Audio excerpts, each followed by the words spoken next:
Eu tenho uma pergunta para você. Você já foi salvo de uma situação de perigo iminente contra a sua vida por alguma coisa que deu errado e acabou atrasando você? Você pegou um trânsito muito pesado, demorou a chegar no aeroporto, não conseguiu pegar o avião e depois você ficou sabendo que o avião caiu, algo do tipo.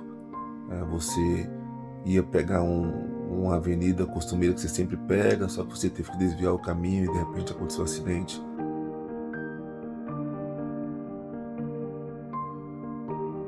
Você desceu num ponto de ônibus sozinho ali, ou sozinha, e teve ali meio que um presságio de não passar por aquele lugar ermo, lugar escuro, aquele beco, aquela viela, alguma coisa do tipo, um acidente de trânsito. Já aconteceu isso com você? Já aconteceu isso comigo algumas vezes. Na linguagem do cristianismo, dentro das igrejas, hoje em dia a gente chama isso de livramento.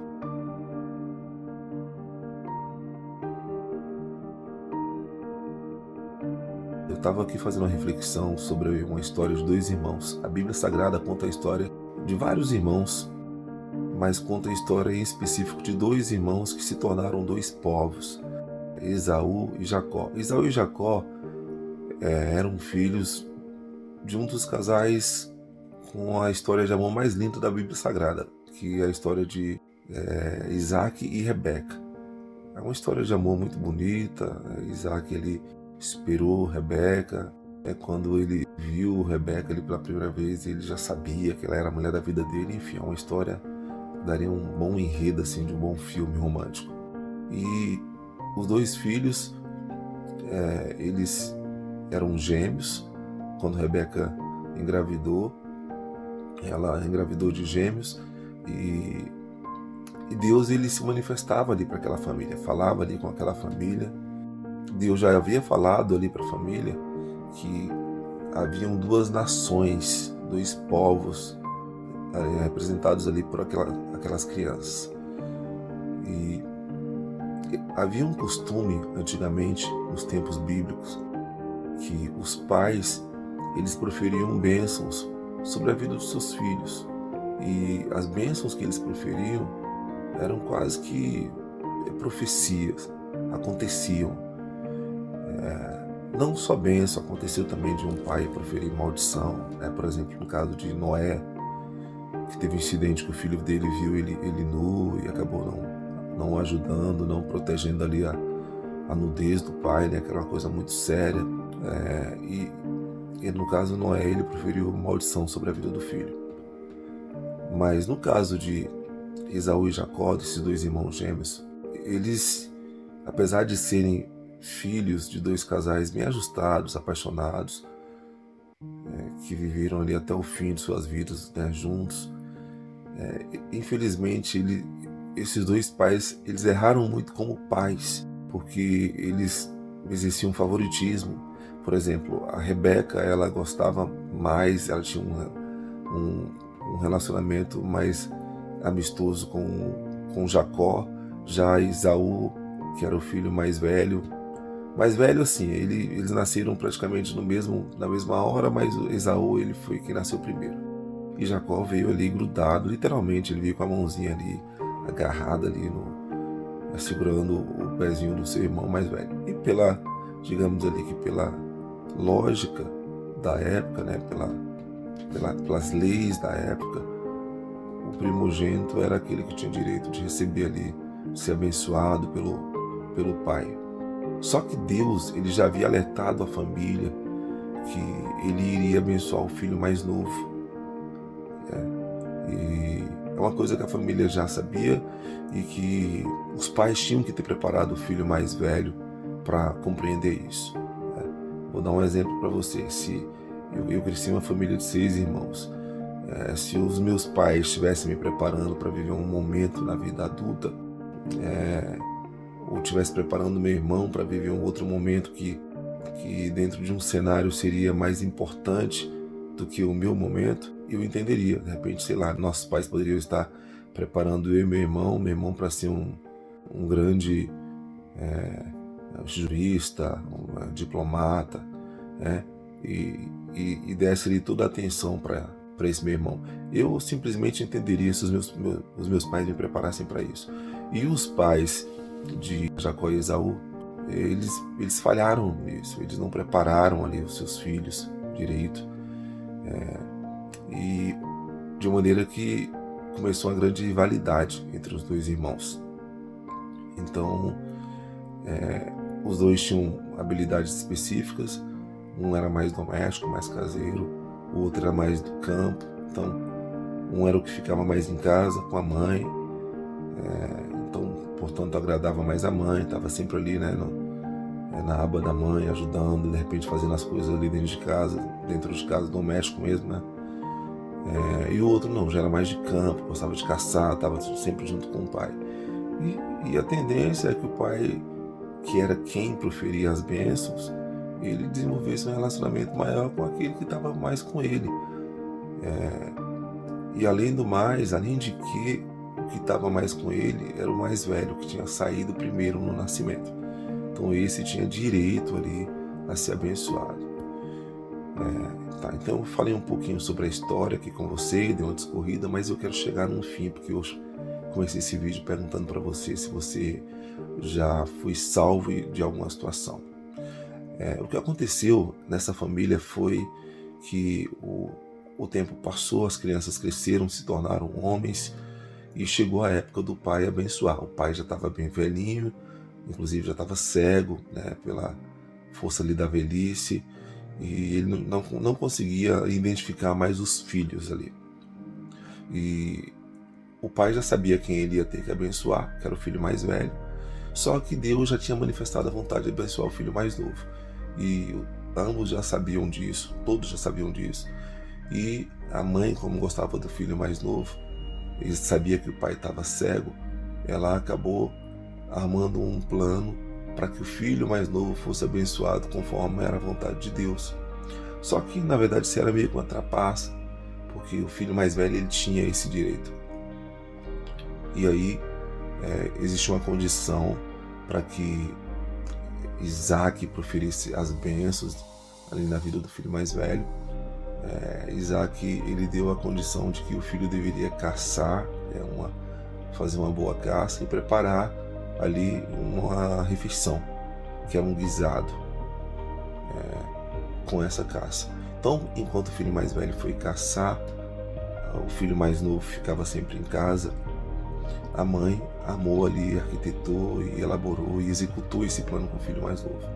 Como o pai já estava bem ultrapassado em idade e não conseguia enxergar mais, ele foi lá e no lugar do irmão mais velho falou que ele era o irmão mais velho para que ele recebesse as bênçãos. E o pai estranhou, né? Porque o pai ele conhecia os filhos, ele estranhou a voz, ele falou: mas essa aqui não é a voz do meu filho. Ele falou: não, pai, ele deve ter inventado alguma coisa, né? Não, pai, porque ele é resfriado, sou eu mesmo. Pode confiar, pode proferir a bênção. E o pai fez, o pai proferiu a bênção sobre a vida do filho mais novo. E o filho mais novo já sabia que ia dar problema, ia dar B.O., o irmão dele não ia aceitar isso, ia querer inclusive matá-lo. E ele teve que fugir. A mãe ali ajudou Jacó a fugir, que era o filho mais novo, e ele fugiu. E aí, agora chega onde eu quero falar para você.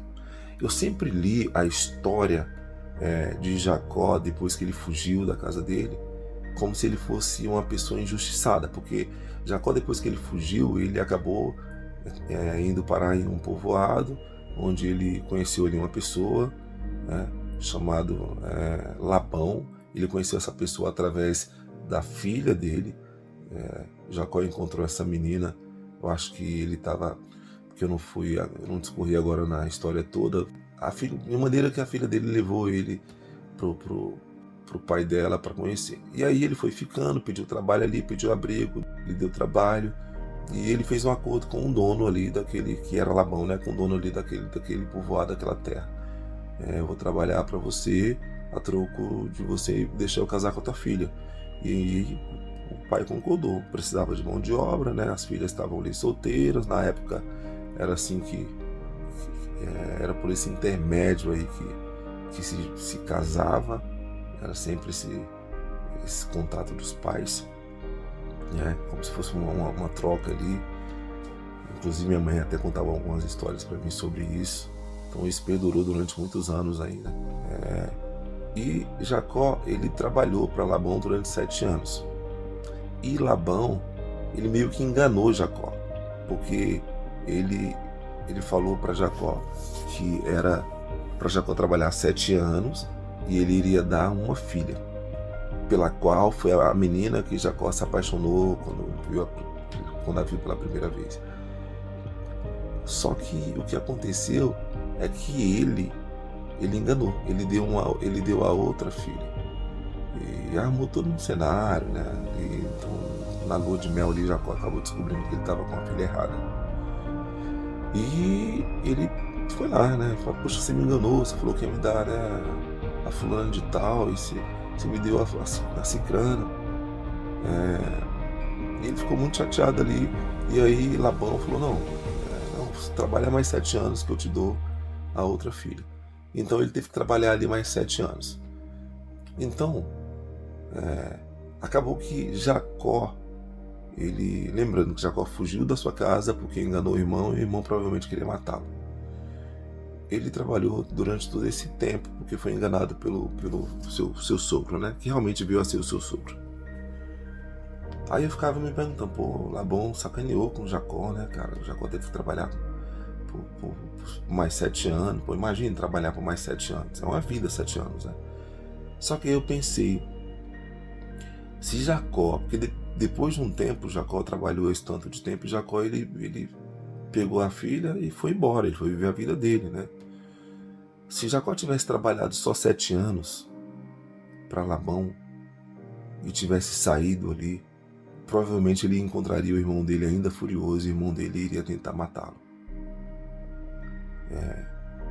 E Deus, ele cuida da gente, né? Algumas coisas ruins acontecem na nossa vida, a gente não entende por quê. Então eu entendo, eu não estou dizendo que a Bíblia ela dá ali um respaldo para isso, mas interpretando a história, olhando, né? Eu estava aqui pensando: poxa, mas se Jacó tivesse saído antes, ele teria sido morto por Esaú, que estava furioso com ele. 7 anos acho que não foram o suficiente para aplacar a fúria do irmão, porque o irmão ele foi roubado, ele foi enganado pelo irmão mais novo. Então, depois de um monte de tempo, aconteceu que esses dois irmãos se encontraram, e Jacó, depois de vários anos que ele tinha fugido da casa dos seus pais, ele ainda sentia muito medo do irmão, porque ele sabia a gravidade do erro que ele cometeu contra o irmão. Então ele sentia muito medo. E olha que ele já tinha feito a vida dele, já tinha filho, já era casado, já tinha construído suas riquezas. Jacó veio a se tornar, através de uma bênção, de uma expertise, uma técnica, ele se tornou uma pessoa muito bem sucedida, bem de vida. E eventualmente o mundo girou e ele encontrou com o irmão dele. E quando ele encontrou com o irmão dele, ele ficou morrendo de medo. Ele ficou com muito medo do irmão dele não perdoá-lo e matá-lo. E ali naquele momento ele fez um monte de coisa, mandou pessoas na frente para encontrar com o irmão dele, deu um monte de presente pro irmão dele para tentar, né? Tipo assim, era um pedido de desculpa para falar: poxa, me perdoe, eu sacaneei com você lá no passado, me perdoe. E aí quando Esaú encontrou Jacó, Esaú, né, abraçou, os dois choraram e falou: não, meu irmão, eu te perdoo, hoje eu te perdoo, né? Eu também sou um homem bem-sucedido, Deus também me abençoou. Então não é só você que é bem-sucedido, eu também sou. E Deus acabou abençoando. Deus não é injusto, né, pessoal? Deus, ele queria que o filho mais novo ele recebesse as bênçãos, o proferimento de bênçãos ali da boca do pai, mas Deus não deixou o filho mais velho na mão. Ele se tornou uma pessoa bem-sucedida, habilidosa, bem-sucedida, construiu famílias também. E depois a história segue, eles se tornaram 2 povos, etc e tal. E aí, hoje em dia até acontece aí uma rivalidade entre esses 2 povos. Mas o fato é, os 2 irmãos se acertaram, se perdoaram, se abraçaram, choraram, se beijaram. E depois se separaram e cada um foram viver suas vidas. Mas eu vejo que esses 14 anos, se eu não me engano, foram só 14 anos Só 14, né? Foram 14 anos que Abraão não. Abraão nem está nessa história. Abraão é o avô de Jacó e de Isaac. Aliás, de Jacó e Esaú. Mas eu vejo que depois disso tudo, desses 14 anos, foi exatamente nesses 14 anos que Deus foi trabalhar no coração do irmão traído. Porque Jacó traiu o irmão, né? O fato é esse. Ele era para ser o filho que Deus, assim, que Deus queria, Deus tinha suas razões, mas pelo direito ali, dos costumes, da cultura dos povos ali, daqueles povos, o filho mais velho tinha esse direito. E ele burlou, ele enganou, e a família virou uma bagunça, a família se separou, né, por conta dessa situação. Mas Deus, ele estava salvaguardando a vida de Jacó, porque se ele encontrasse o irmão antes, ele teria sido morto pelo irmão, porque ele ainda estava ali muito chateado. Então, quando alguma coisa de ruim acontece na tua vida, seja lá qual for, você não vai compreender naquele momento, mas a dica é, mesmo não compreendendo, não reclame, não blasfeme, sabe? Não fica perguntando a Deus por quê. Por quê? Não pergunta por quê, pergunta para quê. Eu perdi um irmão esse ano assassinado. É claro que a perda do meu irmão foram consequências das próprias atitudes dele. Mas como homem de Deus que eu sou, eu falo, poxa Senhor, por que você não livrou meu irmão? A gente tem esses questionamentos, né? Já perdi uma filhinha, minha primeira filha, minha primogênita, eu perdi. E ao invés de perguntar por quê, eu fui perguntar para quê? Senhor, para quê? Para que eu perdi minha filha? O que o Senhor quer me mostrar com isso? O que o Senhor quer trazer com isso? Sofri, né? Pô, perdi meu irmão, estou aqui nos Estados Unidos, sofri muito, perdi meu irmão, né? Mas eu não deixei a minha fé entrar em conflito com Deus. A minha fé continuou estreita, continuou ali reta com Deus. Eu continuo acreditando em Deus. Quanto mais a vida me bate, quanto mais problemas eu tenho, mais eu me aproximo de Deus. Eu confio em Deus. Então não reclama se você aconteceu um problema, seu carro quebrou. É claro que você tem a sua humanidade, mas veja além, tenha uma visão além. Às vezes foi um livramento, às vezes não foi, às vezes foi só uma coincidência, às vezes foi um problema por falta de cuidados seus. Mas às vezes você atrasa no trânsito, perde um voo, porque aquele voo ia acontecer alguma coisa e você ia perder a sua vida.